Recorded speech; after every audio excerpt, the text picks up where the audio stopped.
চোখ মুখের অবস্থা কি? ভাই রাত জেগে পড়াশোনা করতে হয় তো এই জন্য রাত জেগে পড়াশোনা করি। জি, যখনই দরজা খুলি তখনই দেখি মোবাইল স্ক্রিনে, যখনই দরজা খুলছি তখনই মোবাইল স্ক্রিনে।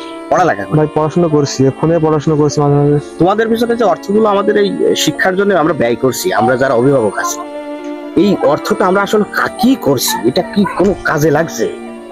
মোবাইল কি? হ্যাঁ, মোবাইলে যদি হতো, যদি ভালো কিছু করতে। এই আজকে স্টেশনে আসলাম একটু ঘুরতে, ছুটির দিন স্টেশনে এসো, তোমাদের কি দেখছি? মোবাইলের ভিতর ডুবে আছো, রুমে মোবাইলে ডুবে আছো, যেখানে যাচ্ছ সেখানে মোবাইলে ডুবে আছো। এটা কি জীবন? এটা কি লাইফ? এটা কোনো লাইফ হয়? এটা কি সোশ্যাল মিডিয়া? এটার জন্যই কি আসলে সোশ্যাল মিডিয়া তৈরি? আমার তো মনে হয় না। রেজাল্ট, আমি কিন্তু বারবার বলছি রেজাল্ট, এবারে রেজাল্ট তোমাদের যদি খারাপ হয় সেমিস্টার, না ভাই ভালো করে ইনশাআল্লাহ ভালো হবে। আমি চাই যে অবশ্যই তোমাদের রেজাল্ট ভালো হোক, আমার এইটা চাই। আর মোবাইলে আর থেকো না, এভাবে ডুবে থেকো না, চেষ্টা করবো। মোবাইলে পড়ালেখা করো, চেষ্টা করো।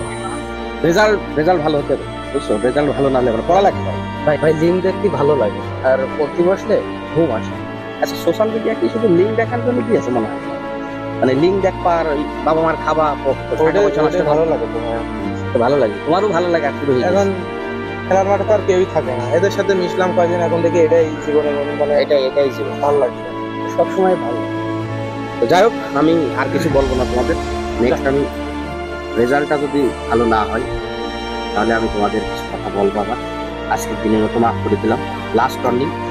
আর আমি ছুটিতে আবার বাড়ি আসি, আর যদি মোবাইল কারোর হাতে দেখেছি চলে গেল। ভালো থাকবে। আচ্ছা ভাই।